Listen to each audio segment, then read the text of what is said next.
All right. So without further ado, Miss Kelly Kay Zones is going to talk to us about understanding teen depression. Hello, everyone. I almost said good morning, but good evening. Thank you, Scott, for having me again. This is our third week. We've covered a lot of ground already. So if you're on this call with us again for the third week, welcome back.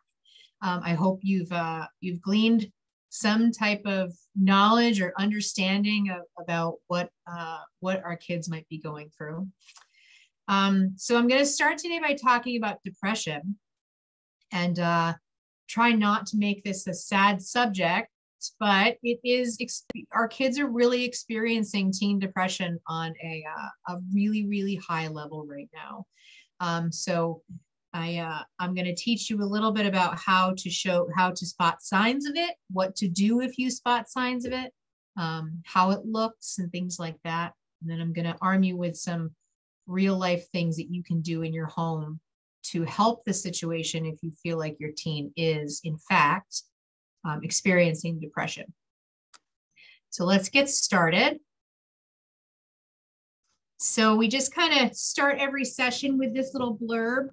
Tri-County Behavioral Care. I'm the owner and CEO of Tri-County. I was in private practice for 13 years before I opened up the company. My specialty is teens and families. Tri-County, really the belief is that every person should have access to quality mental health care. And we do have 4 offices and 2 barn locations for equine therapy in Sussex and Morris County. I do have over 20 years experience working with teens, children, and families. My master's is from Rutgers University. I'm also a professor at Rutgers University. I teach in the graduate program. And I am the mom of 2 kids. My children are almost 17, a couple of weeks away from being 17, and just turned 12. And my husband has been an educator for 28 years. So I hope that you feel like I bring a lot to the table in terms of my ability to talk about the following topic. It's certainly something I've been working through for quite some time. So the topic today is not just depression, but it's how to be part of the solution as a parent. So the first thing I want to tell you about there's 2 types of symptoms that we see in teen depression. One is emotional and one is behavioral. So the first thing we're going to do is talk about the emotional changes you might see in your child if they are experiencing depression. Now I'm going to back up for just a second, because last week we talked about anxiety. Or the week prior, I don't remember, but one of the weeks we talked about anxiety. And anxiety can actually predispose depression, meaning anxiety can lead to depression. Sometimes we see depression in teens who have been anxious for a long time, and that anxiety starts to become fatiguing and really wear on them. And so they start to become sad and depressed because the anxiety is preventing them from living the life they wish to lead. Whether it be at school, with friends, extracurricular activities, or with their family. And they just generally feel that anxiety pressure ends up leading to depression, and then it ends up leading to isolation. So I'm going to start there by saying that many times we see anxiety before we see the depression. So emotional changes, you're going to be alert for the following: general feelings of sadness, crying for no reason. And this isn't like, sometimes we see premenstrual symptoms with teen girls, things like that, a breakup maybe, a fight with a girlfriend, things like that. Those are like situational and kind of normal, right? So crying after a breakup is pretty normal, but certainly 4 weeks later, crying all the time and not coming out of your room, well, we might be talking about depression. But depression can also come out as anger.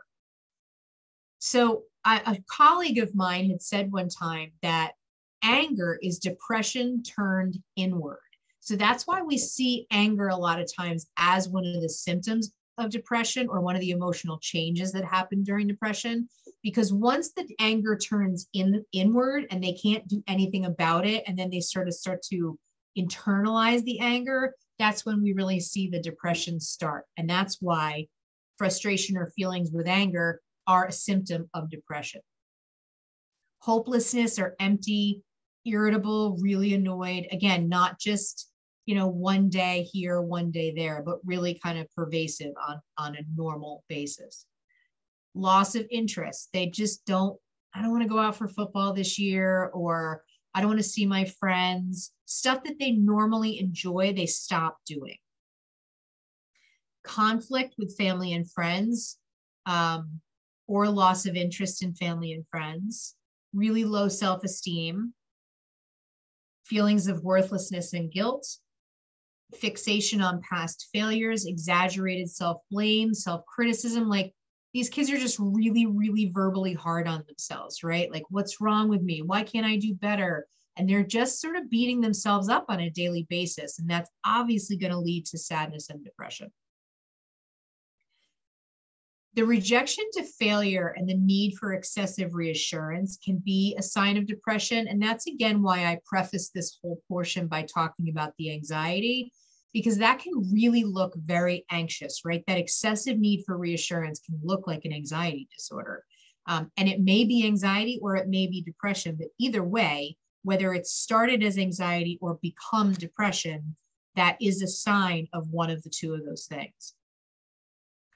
Concentration. If anyone on this call has ever gone through any grief or loss or really deep sadness, you remember probably that it was really hard to concentrate and make decisions during that time.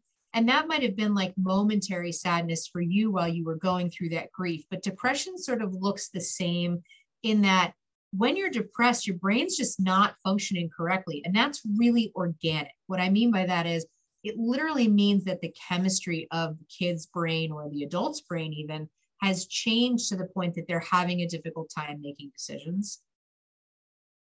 Ongoing sense that things are grim and bleak, like really difficult time seeing any hope in the future. And frequent thoughts of death and dying or suicide. I always think that the last one there, those frequent thoughts of death, dying, and suicide, like that's like the obvious, right? When someone gets to that point, if they're having those frequent thoughts, you're probably already worried as a parent. But certainly the first ones on here are important to know because you may not code them as depression. You might think of them more as they're going through something. And again, I'll reiterate, if you're crying every once in a while, right, or you're crying over a specific incident, that does not necessarily mean you're depressed. The actual definition in the DSM-5, which is like the diagnostic manual that therapists use, is these symptoms have to last at least 2 months, okay? So not that we want to wait 2 months to get the person help, but certainly these symptoms here in a diagnostic situation are not seen as depression per se if they haven't been lasting 2 months.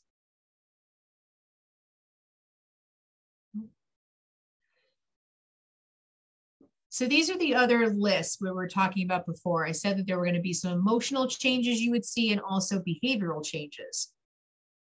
With that isolation, irritability, and fatigue, you're obviously going to see some tiredness and just general loss of energy. I almost describe depression as sort of like people that have depression feel that they've been almost like zip tied to the ground, right? They can't get up. They don't have the physical capability to get out of bed. And it becomes very physical. So don't be surprised if you see this really tired, lack of energy, sleeping a lot. One of the signs of depression is sleeping a lot, like way more than you're comfortable with as a parent. Teens sleep in, that's one thing.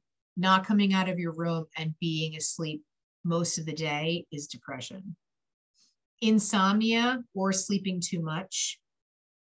That's where that anxiety comes in that insomnia can be that anxiety, really. That's their mind is just kind of going with the thing that they're stressed about. Changes in appetite, both up or down, right? Eating too much, eating too little. Use of alcohol, drugs. We really see this in the self-medicating. A lot of kids, are that I find that I work with who are depressed, unfortunately, venture toward, alcohol and marijuana, and those are both depressants, and they are very depressed after use. And they might feel that sort of numbness during use, but unfortunately, it leads to a lot of fatigue and more depression when they're coming off. And unfortunately, then that means they need more. And then they're medicating their depression in a really dysfunctional way. Agitation and restlessness can also be a sign of depression. Now, I will tell you that that's a more advanced sign of depression, okay? Slow thinking, slow body movements, just really think about, and I don't even say this to, there's no humor in what I'm about to say, but when you think about Piglet and Winnie the Pooh and all that kind of stuff, like Eeyore would have been clinically depressed, right? Eeyore, if you think about his movements, and he was always very unable to see the hope in anything and things like that. Our body starts to hurt when we're depressed. I don't know why that is, but there is a physiological connection with depression. And what that means is people that are depressed actually start to feel physical signs and symptoms. A lot of times in younger kids, we see that in their stomach. So kids will start to have a stomach ache. In older kids, in teens, we start to see that they have like a headache, or, their body hurts and they don't really know why. But that there are physiological signs and symptoms of depression. Social isolation, school performance going down, less attention to personal hygiene. That is because of the lack of motivation, like the fatigue and the loss of energy. But it's also because there starts to be a lack of connection to the self. And so the person starts to not take care of themselves. Again, we see those angry outbursts, self-harm, cutting, burning, and making a suicidal plan or an attempt. So these are some things you can look for. These are behavioral changes, right? These are not emotional changes. These are behavioral changes. So I'm actually just going to go back real quick because I want you guys to be able to see the emotional changes real quick. Let's see. Oh, hang on one second.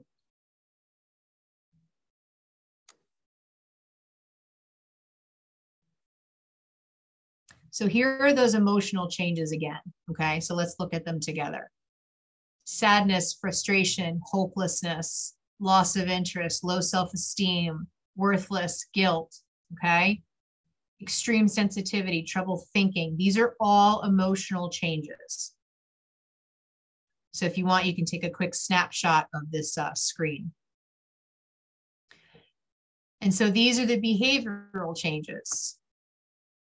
Tired, insomnia, sleeping too much, appetite, use of, substance use, agitation, body aches, social isolation. These are so you can see the difference between the emotional and the behavioral. And obviously the self-harm, suicide plan, suicide attempt, that's depression. That's when if there's a suicide plan or attempt, we're actually beyond needing help. It's not that we shouldn't get help or not that you can't get help. You should get help at this point, but we need to start looking for these symptoms prior to the suicide attempt or plan.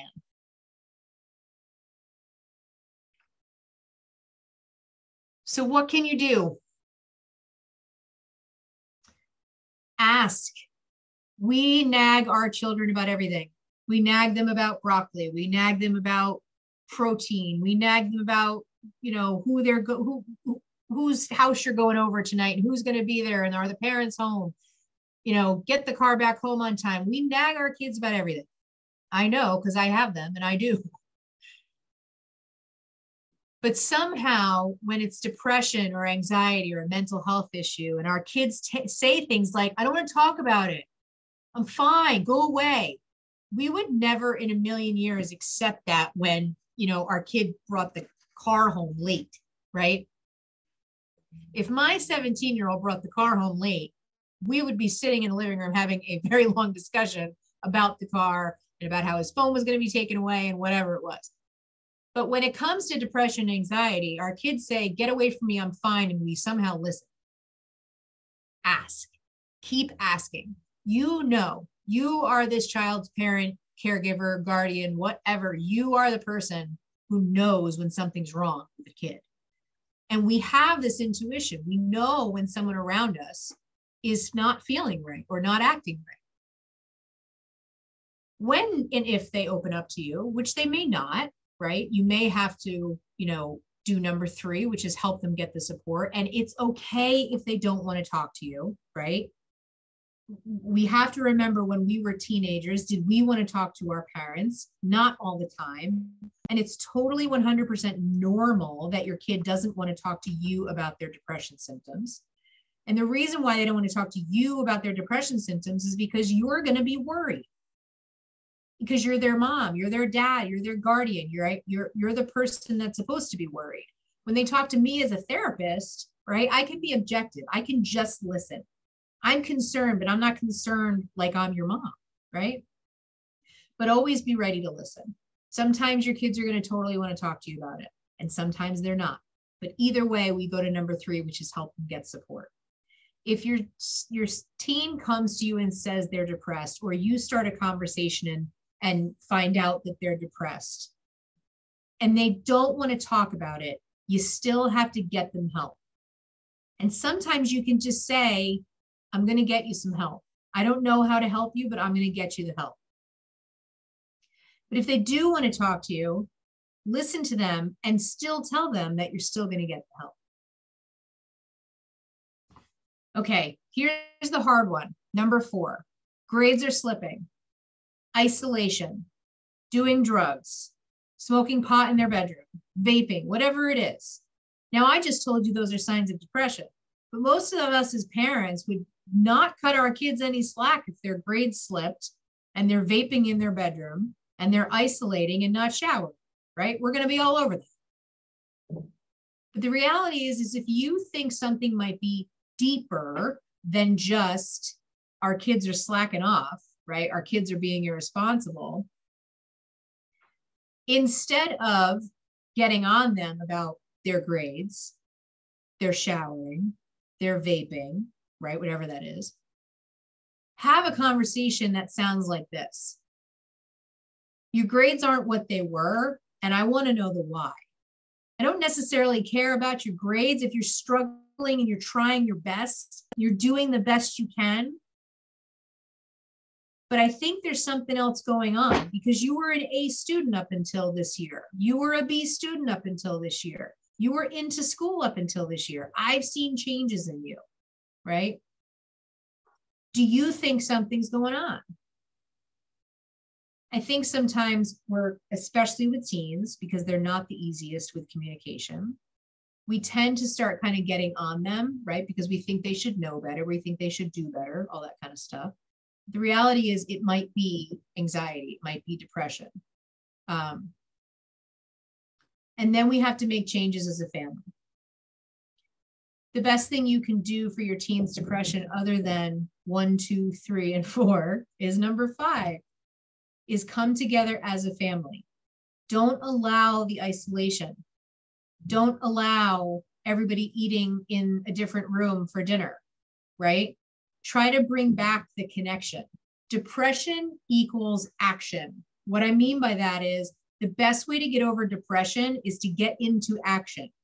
And I don't know if you guys remember what I said about anxiety on a couple of weeks ago, but the best way to handle anxiety is to actually stop and breathe. Well, depression is the opposite. Depression loves when you stop because it gets to fester, right? Depression feeds off of isolation. Anxiety feeds off of too much action, too much thinking, too much. Depression, if you get up and move, the depression will go down a notch. If you shower, it goes down another notch. If you hug someone and connect with them, it goes down another notch. Encourage supportive relationships. One of the things I always say about teens having therapists is it's just another supportive relationship in their life. It's just another person that they can go to if they need it. They may not need it, but it's just another person that's there. Coaches, One of my very good friends whose son was going through some depression, normal depression, the people he leaned on were his coaches, and they were so incredibly helpful. There are these people in our children's lives, teachers, guidance counselors, coaches, sometimes your pastor, therapist. There are these people in our kids' lives that just want the best for them, and they're beyond our family, right? They're beyond our family unit. So encourage those supportive relationships. Things to avoid. When your kids' grades drop, there's a consequence for that. But there also has to be a conversation. We can't just criticize and punish. We have to understand the why. Kids don't do things we don't do things. So forget about kids. We don't do things without a reason, okay? Nobody does. We all have a motivation for what we do. If our kids' grades drop, if they don't get the car back on time, if they're vaping in their bedroom or even at school, if there's all these, think about those emotional and behavioral changes we see in depression. If the only thing we have in our arsenal as parents is criticism and punishment and judgment, right? And then taking all of it personally, if we have those things without any conversation, we're not really seeking to understand the why. And I'm sort of one of those people that always wants to know the why. Like, right, even when we're going out to dinner, I want to go here for dinner. Why? Well, they have really good steak. Okay, cool. Like, I want to know the why. So if my kids' grades drop, I want to know the why. Well, because it's physics, Mom, and it's really hard. Okay, sounds good. That's a pretty good why to me, right? I couldn't tell you. I didn't make it to physics. But criticism and punishment, you've got to figure out the why before we just criticize and punish. Self-harming behaviors. I have to tell you guys, one of the most heartbreaking things I've seen in practice in 26 years of being a therapist is a teen that comes to me who is either suicidal or self-harming. And the parent literally says, what the heck is wrong with you? Who does that, right? Watching the child's literally like every bit of support that they need from their parent just be sucked right out of them. It's one of the most heart-wrenching things I ever see, truthfully, in therapy, is parents that judge the self-harm behavior. And the reason why we judge is because we take it personally. Like, why are you doing that to yourself? What's wrong with you, right? What's wrong with you that I can't fix? Then our frustration starts to get piqued.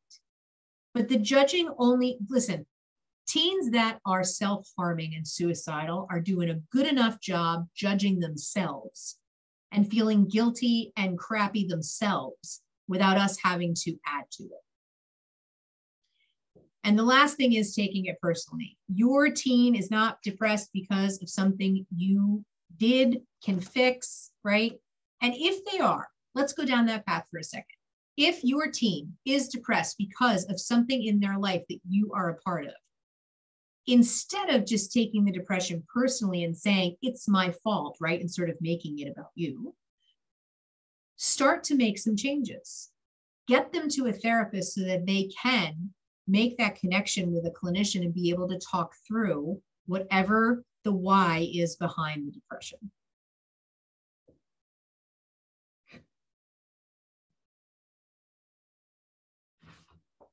Okay. So up until this point, we've talked about your teen is depressed, okay? You should absolutely get them help when they're depressed. 100%, don't wait till it's bad. Just get them to a therapist to talk, right? You may not even know what it is. They may not even know what it is. How many times I talk to kids that are depressed and they literally have no idea why. But here's when you know you need to call someone. If you haven't called anybody yet, right? And we do this, so don't beat yourself up if this is you. If we've missed some of those emotional things, or we thought that it was just a moment that they were going through, and we find ourselves as parents in that moment where it's immediate.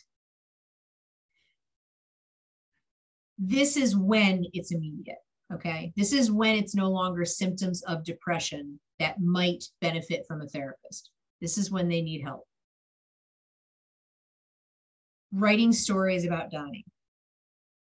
It means that dying is on their mind. And I don't mean you have a good writer on your hands, right? I don't mean that they are writing something for class that they're doing a great job on. It's not what I mean. I mean, you're noticing that they're either journaling about it or there's some type of narrative that's constant for them about dying. Risk-taking behaviors, really significant substance use, alcohol use, talking about dying, and wanting a way out of pain. When you hear things like, I just don't know what to do anymore, I don't know how to handle this, or I don't know how to get through this, or I don't see an end to this, that's when you need to seek help immediately. That's when hopelessness or helplessness sets in, okay? Depression or suicidality, which is the other side of depression, right? It's like this, the other end of the spectrum from the middle road of sadness and depression. When we see kids say things like, I don't know how to fix this, they're helpless. When they say this is never going to go away, there's nothing that can fix this, they're hopeless. And once a person in depression reaches hopeless, that's where we start to see suicidal thoughts and a plan. Becoming withdrawn from others in a really substantial way. Okay. They're not just in their room one day and they're upset. This is now days upon days of not showering, not seeing people, not going to school. Saying that people would be better off without them and giving away personal possessions. This is where we see that suicidal thinking has really joined in, and we're beyond just depression.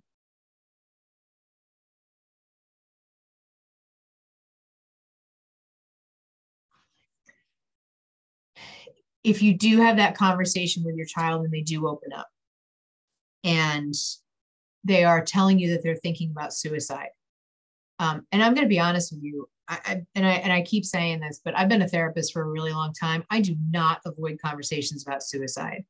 I had a client tonight. It was in equine, in one of the equine sessions, and the person had presented that they were that they had been feeling suicidal, and I literally put my pen down and said, "Tell me about it. Tell me all about it.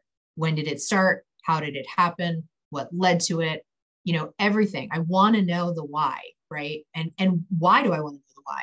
I want to know the why because I don't want it to happen again, and I want them to know the why, right? I want them to be clear that X, Y, and Z led to my feelings of suicide. And that if that ever happens for me again, I can pay attention to X, Y, and Z so that I don't get there again." And I feel like, and listen, I say this to say, suicide's a hard thing. It's even hard to say the word. Who wants to talk to their kids about suicide? No one, right? It's not like the thing we wake up as parents and want to do as part of our teens' lives. But we all see, and we're all on the same page, because if you're on this conference call with me, you are definitely on the same page as me, that we all know that there is a problem with our teens. There's a problem right now with this age group with suicide, and we have to fix it. And the only way to fix it is by literally saying it and talking to them about it. And I personally start talking to my kids about it at around 10 years old. This is what depression looks like. This is what suicide looks like. What is suicide? Do you know anybody in your school that has ever talked about that? Right? Anything, any conversation I can have with them, because I want them to be armed with what it is, how to spot it, and how to prevent it. I don't want them thinking, oh my gosh, this is something I'm going through and nobody else ever goes through this and I can't tell anyone because nobody talks about this. So it must be something bad that I can't tell my parents about. Biggest misconception. If I talk to my kids about suicide, they'll become suicidal. That is like 1920s thinking. But somehow we all say that to each other. I've said that to myself as a therapist. If I talk to my kids about suicide, will they become suicidal? And I'm a therapist and I know better than to say that, right? The last thing we want to do is you're not going to make your kids suicidal if you talk to them about suicide, okay? ask if they've made a safety plan. So if your child is thinking about suicide and they tell you, I'm feeling suicidal, yes, I have a plan. Ask if they have a crisis plan in therapy. So this is if your child is in therapy, you're going to ask these questions. If your child has their therapist or a school counselor, you're going to connect them with that person right away. If you feel like it cannot wait till the next day, you're going to call mobile crisis. That's the number right down here, 877-652-7642, or you're going to take them to the hospital. Do I like taking kids to the hospital? No.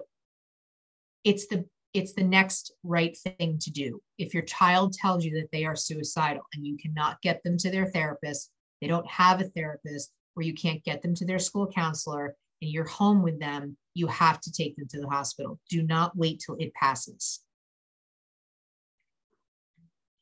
Encourage them to call the crisis hotline. There's also a national suicide prevention line. And again, call mobile crisis. Mobile crisis will come right to your home. Take them to the emergency room for support. If your child is thinking about suicide and they're actively talking to you about it, you're in a no-wait situation. You cannot wait to see how they fare through the night.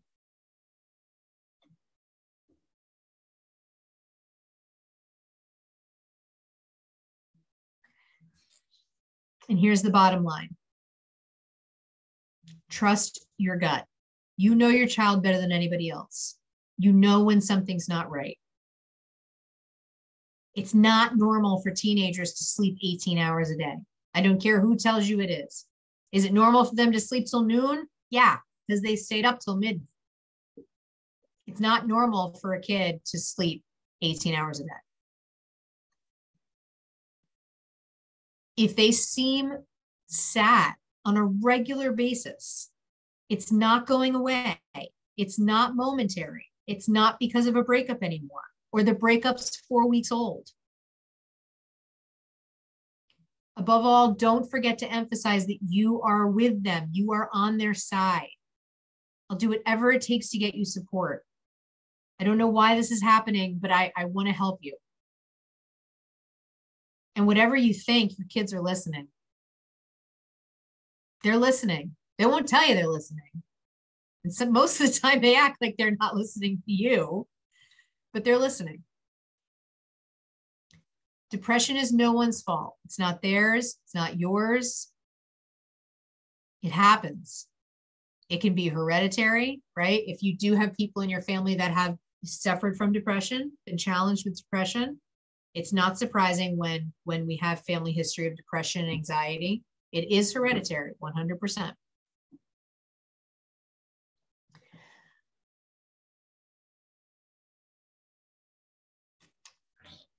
So that is our presentation for today. A couple takeaways. I want to sort of cement some of this. Number one, there are emotional things to look for. Number two, there are behavioral things to look for. Number three, there are things you can do before it gets too bad. Number four, there are things you can do when it gets too bad. And number five, it's not your fault. And you can do something about it. You can talk to them. You can ask the why. You can open up the lines of communication. You can pre-teach your children about depression and suicide so that if they ever get to that moment in their lives, they know what it is and they know what to do. So it's 7:06, and I'm going to open this up to questions because this is a pretty significant topic, and it is really plaguing our teens right now. So Scott, I wanted to leave some extra time today in case people had some stuff they wanted to talk about. Yeah, if you do have a question, you can just raise your hand. We'll give you the access to speak.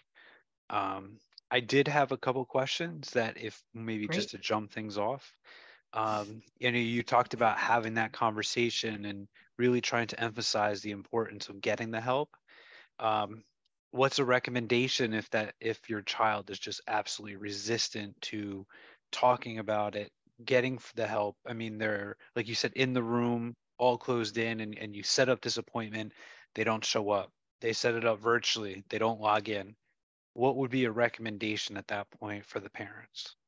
So I mean, listen, I am not a fan of virtual anything for depression. I'm going to be honest with you. So if the only thing you can get for your child with depression is a virtual appointment, it's better than nothing. But if they're not going to log in, it's not helping, right? It's like diabetes. If you're not going to take the medication, it's not helping.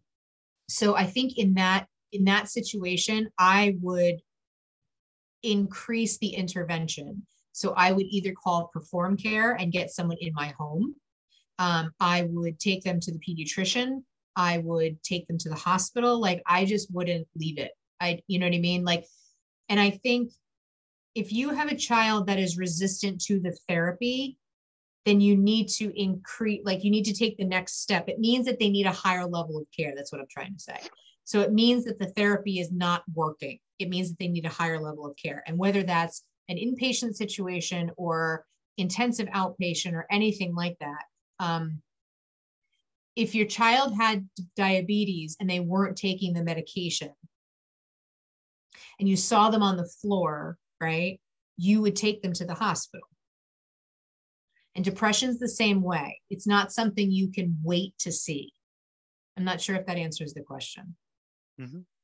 And like I said, I mean, I just know that there are times that we've had conversations with parents and talking about the concerns they have with their children, and just that um, resistance to that therapy. And again, in our case, you're talking about high school kids. So, people that are grown, almost grown adult sized in that sense. So it's not like an elementary school where you can still Right. pick them up and bring them somewhere, or, Right. require them to go somewhere or do something. So I do think Right. that's some of the concerns some of our parents have shared.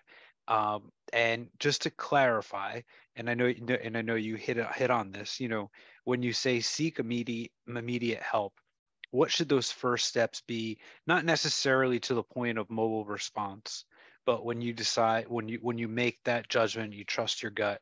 All right, we need further intervention. I need to call somewhere, call somebody. What should that first step for the parent be? Because you go to hit Google and you say, I need a therapist. Right. How to narrow the search? What's a recommendation or a strategy for a parent to take on that? The first thing I would do, honestly, as a parent, is one of two things. I would either call Tri County, right, because I know we have offices and we can help. But I would also reach out to the school. I mean, the school really does have the most resources in the community. And it's somebody that you can see while you're in school, right? So instead of having to wait 3 months for an appointment, being able to talk to someone right on campus is super important. Even if we end up in the community with another therapist, I think notifying someone at school that your kid is struggling is super important. Awesome. And, I know some of the concerns, I know you mentioned Tri-County, I know some people, it's just so hard to get an appointment. Right. One that, their insurance covers. So, having a place like Tri-County to be able to reach out to and call, I think is a definite help. And I said the other question we had is, at what point do you recommend the mobile response? But if you can, for some people that don't know what the mobile response is, what does mobile response do? What is, you mentioned that at times that why you would call, but what exactly Right. do they do when they come to your house? So mobile response is basically, and again, this, I'm going to preface everything I'm about to say with it may have changed post COVID, because quite frankly, I think they got very inundated during COVID. Mobile response is essentially, they respond to your home within 24 hours of a psychiatric emergency. Okay, so instead of calling 911, if you call mobile response, the person that's going to come to your house is a therapist, and they're going to do an evaluation.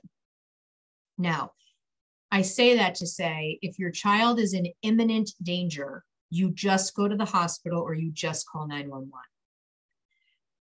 But if you feel that your child is having a psychiatric emergency, you can call mobile response and they will dispatch a therapist. The problem with mobile response is they have within 24 hours to show up. So if you feel like that's, and honestly, what I would do as a parent if my child was suicidal and was amiable to go to the hospital, I would take them to the hospital. If my child was suicidal and they weren't amiable to go to the hospital, I'd call 911. If my child could probably make it 24 hours where I didn't have, or I could watch them, I'd probably call mobile response. So that's my order. That's the order in which I would do things. And then if mobile response deems there to be a crisis or enough of a concern, what would their next steps be? So mobile response picks up something called Perform Care that every child in the state of New Jersey is eligible for. And they dispatch a therapist to your home for therapy in the home. And Tri-County actually also has in-home services as well. But if that therapist that came deemed a risk, what would that they would send them to the hospital. They'd send them to the hospital. All right. Does anybody else have any other questions? I know, like I said, we do have a couple questions prepared. And what I will do though is turn off the recording. And this way, if anybody wants to ask questions that aren't necessarily saved on the recording, I completely understand that as well. All right. So I will stop the recording. Ms. Canzone, thank you so much for tonight. Fantastic job as always. For the parents out there, we will be posting this online, and I'll share it out with each of your building principals, and I'll make sure to send it out for all the Wayne Valley parents here.